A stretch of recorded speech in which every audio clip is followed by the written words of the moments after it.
Tu sais combien de fois la marque Mastercard apparaît dans une journée normale de ta vie? Beaucoup plus que tu ne le penses. Chaque paiement sans contact, chaque commande en ligne, chaque pub à la télé, à l'aéroport ou sur ton appli bancaire. Mastercard est partout. Et pourtant, très peu de gens comprennent réellement ce qu'ils font et pourquoi leur business est si puissant. Et là, accroche-toi, en 2024, Mastercard a géré près de 10 000 milliards de dollars en volume de paiement et générait plus de 12,9 milliards de dollars de bénéfices nets. Oui, de bénéfices. Avec une croissance à deux chiffres et un modèle ultra rentable qui continue d'évoluer dans un monde de plus en plus cashless et digitalisé. Dans cette vidéo, on va plonger en profondeur dans le business de Mastercard. Comment ils gagnent leur argent, pourquoi leur modèle est redoutablement efficace, leurs perspectives de croissance face aux fintech, à la régulation et au paiement instantané, et surtout, est-ce que c'est une action à acheter maintenant pour le long terme. Bref, si tu veux comprendre l'un des piliers du système financier mondial et savoir si ça mérite une place dans ton portefeuille d'investisseur long terme, tu es au bon endroit. Allez, on y va. Alors que fait Mastercard? Quand on pense à Mastercard, on imagine souvent une simple carte en plastique. Mais en réalité, Mastercard est une entreprise technologique qui opère l'un des réseaux de paiement les plus puissants au monde. Elle connecte des milliards de personnes, entreprises, gouvernements et institutions financières en rendant les paiements plus simples, rapides et sécurisés. Le cœur de son activité, c'est donc le réseau. Mastercard ne te prête pas d'argent, elle ne gère pas ton compte, elle agit comme l'autoroute invisible entre ta banque, le commerçant et les systèmes de paiement. Elle switch, donc autorise, traite et règle les transactions dans plus de 220 pays et dans plus de 150 devises. Et ça ne se limite pas aux cartes, elle gère aussi les paiements instantanés, mobiles et compte à compte. Et donc comment Mastercard gagne-t-elle de l'argent? Eh bien la majorité de ses revenus vient de deux grandes sources. Les frais sur le réseau de paiement. Donc Mastercard prélève des frais à chaque transaction réalisée via ses cartes. Elle facture également des services liés à l'autorisation, au traitement et au règlement des paiements. Et plus le volume de paiement augmente, plus Mastercard encaisse. Ensuite, la deuxième source, c'est les services à valeur ajoutée.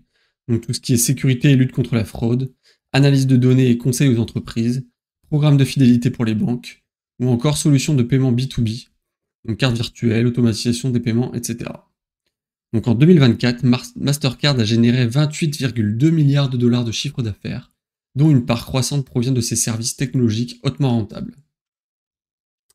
Qui sont donc les clients de Mastercard? Eh bien, c'est quasiment tout le monde, les banques, les fintech, les grandes entreprises, les commerçants, les gouvernements. Ce sont eux qui émettent les cartes Mastercard à leurs clients, pour toi, moi, les professionnels, etc. Et ce sont eux aussi qui utilisent les solutions techno de Mastercard pour gérer leurs paiements, détecter la fraude ou analyser les dépenses. Mastercard ne vend donc pas directement aux consommateurs, mais elle est omniprésente dans leur vie quotidienne.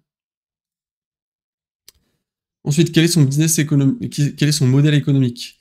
Eh bien, le business model de Mastercard est ultra scalable et très rentable. Elle facture des frais variables indexés sur le volume de paiement. Elle ne prend aucun risque de crédit, ce sont les banques qui prêtent. Elle n'a pas besoin de stock ni d'usine, juste de maintenir un réseau technologique mondial performant. Et elle ajoute de la valeur avec des services numériques à forte marge. En clair, plus les gens paient par carte ou mobile, plus Mastercard encaisse. Et comme tout le monde bascule vers une société sans cash, Mastercard a encore beaucoup de potentiel devant elle.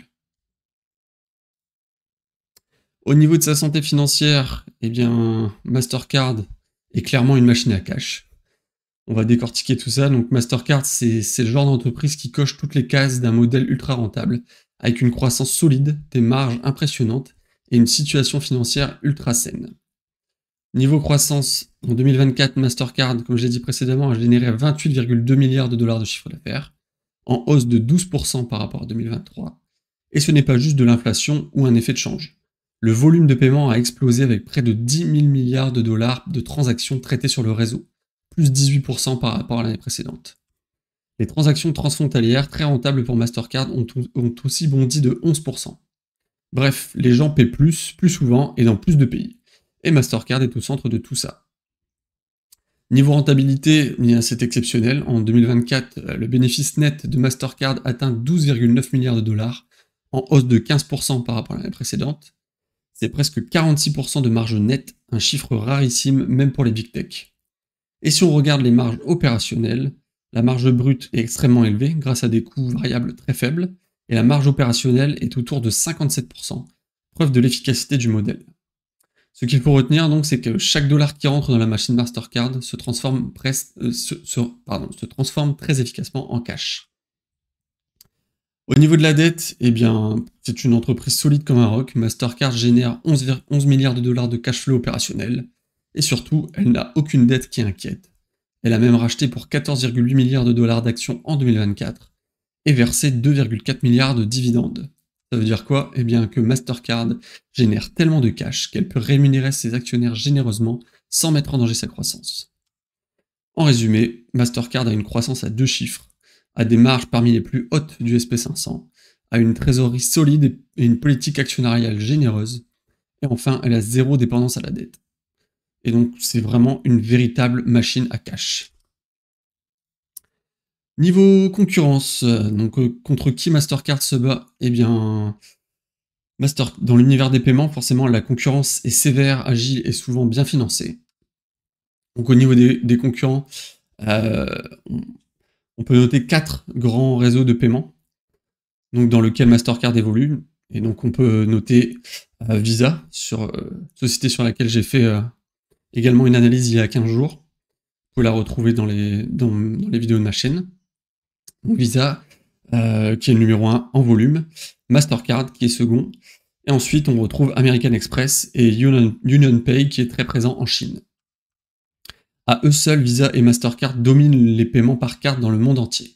Mais attention, Visa a encore une longueur d'avance en part de marché dans la plupart des régions.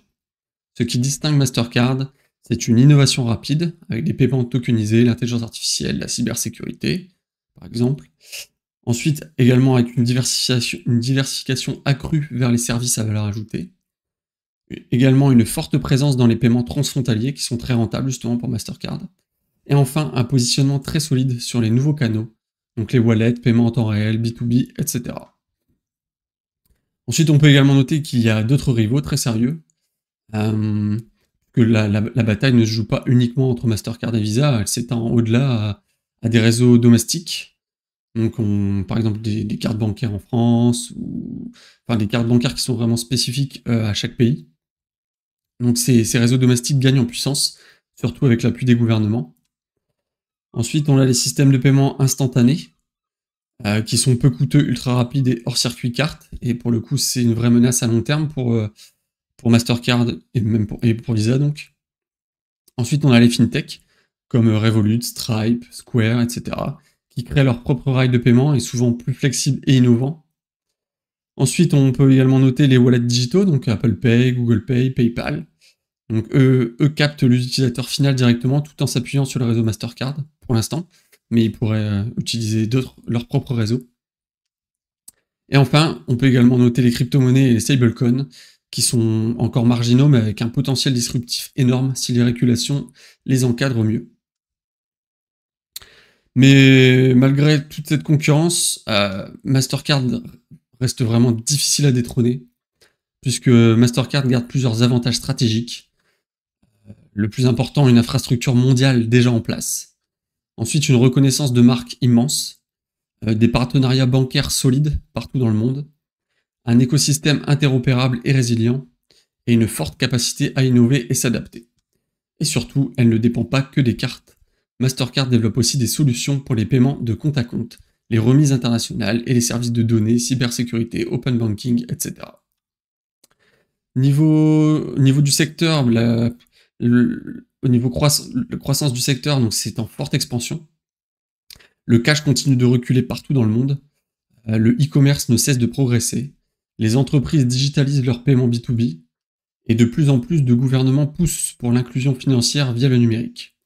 Donc en clair, le marché mondial des paiements est estimé à plusieurs milliers de milliards de dollars, avec encore énormément de potentiel à capter, notamment dans les marchés émergents. Mastercard est dans un secteur en pleine effervescence. La concurrence est rude, mais la taille du gâteau grandit chaque année. Et Mastercard fait tout pour s'assurer qu'elle ait toujours une grosse part. Au niveau du potentiel de croissance, eh bien, quand on regarde les chiffres actuels de Mastercard, on peut se dire que c'est déjà énorme. Quand on voit les chiffres que j'ai évoqués précédemment, ça paraît déjà gigantesque. Mais la vérité, c'est que le vrai potentiel est encore devant. Aujourd'hui, près de 40% des paiements dans le monde se font encore en cash. Dans certains pays émergents, c'est même plus de 80%. Et donc Mastercard estime que son marché adressable total dépasse les 255 000 milliards de dollars. Et à peine 15% de ce marché est capté aujourd'hui par les paiements électroniques via carte ou par le réseau comme le sien. Ça veut dire quoi?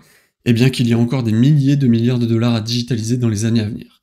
Et Mastercard compte bien capter sa part du gâteau. Au niveau des moteurs de croissance à long terme, donc on en compte trois principaux. Donc la fin du cash, comme je viens de l'évoquer. Mastercard accélère sur les paiements digitaux, avec les paiements sans contact, les paiements via mobile ou les wallets, le déploiement massif du click to pay, ou encore des programmes Digital First pour créer une carte virtuelle instantanément. Donc l'objectif, c'est vraiment de capter tous les paiements du quotidien, même les plus petits. En deuxième moteur de croissance, on a les paiements B2B. Donc les paiements entre entreprises représentent un marché encore plus gros que les paiements consommateurs. Mastercard s'attaque à ce secteur avec des cartes virtuelles pour automatiser les paiements fournisseurs, avec le Mastercard Smart Data, donc pour gérer les dépenses professionnelles, ou encore des solutions pour les TPE, PME, les voyages professionnels, les marketplaces B2B, etc.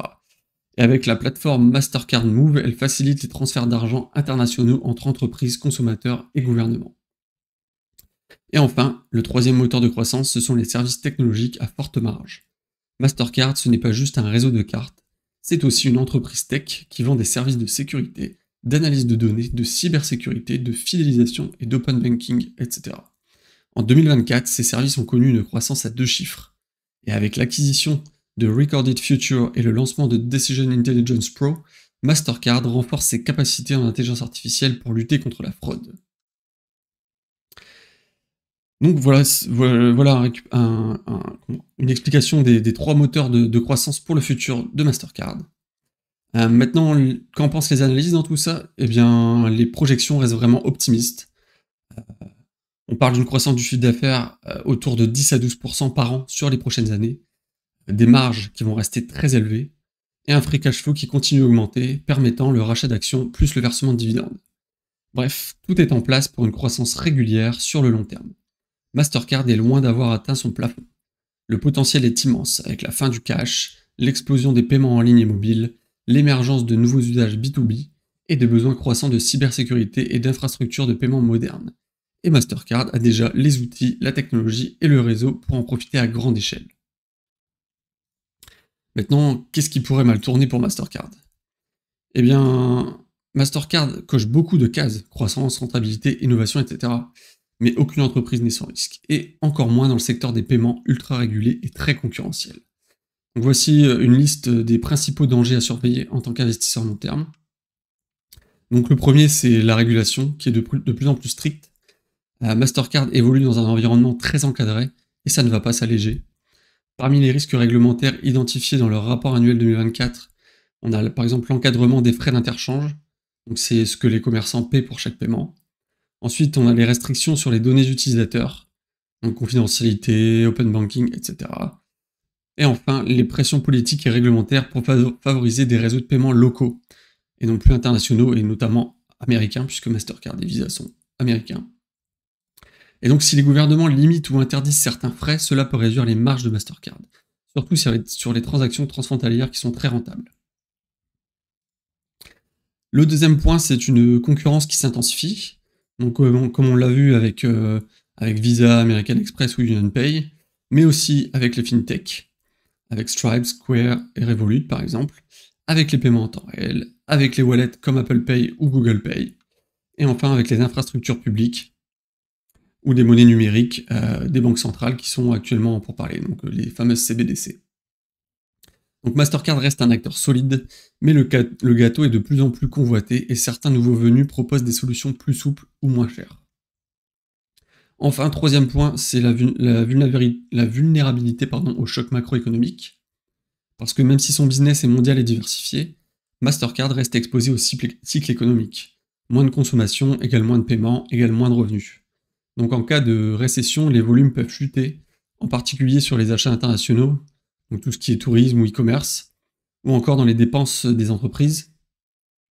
Et même si l'activité résiste bien sur le long terme, les actions comme Mastercard peuvent fortement baisser en bourse à court terme lors de crises économiques. Quatrième point à noter, donc c'est les risques opérationnels et technologiques. Donc tout ce qui est piratage ou faille de sécurité, Mastercard forcément traite des milliards de données sensibles, et donc une cyberattaque majeure pourrait impacter sa réputation et son activité. Ou encore pire, donc on peut parler de panne ou d'interruption de réseau. Donc une défaillance du système de paiement aurait des conséquences énormes pour les clients. Et enfin, il y a donc forcément la dépendance à la technologie. Mastercard doit sans cesse investir pour rester à la pointe. Un retard technologique pourrait la faire décrocher. Donc en 2024, l'entreprise a renforcé ses capacités de cybersécurité, donc avec l'acquisition, comme j'ai dit précédemment, de Recorded Future et le lancement de nouvelles solutions basées sur l'IA. Et enfin, dernier point à noter, c'est des erreurs de management par le passé. Bon, pas de scandale majeur ces dernières années, mais certains analystes reprochent à Mastercard des rachats d'actions parfois trop agressives au détriment d'investissements ou une expansion difficile sur certains marchés émergents comme la Chine. Donc malgré quelques progrès, mais cela reste mineur, mais c'est à surveiller. Donc en résumé, Mastercard reste une entreprise solide et bien gérée, mais elle doit constamment s'adapter dans un secteur où les règles changent vite, les concurrents avancent vite, et la technologie évolue encore plus vite.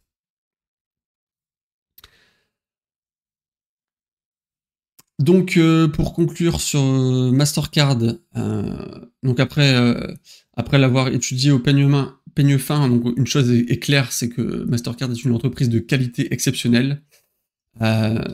Maintenant, ce qu'on aime chez Mastercard, donc pour résumer, c'est une croissance solide, régulière et dans un marché gigantesque encore sous-pénétré.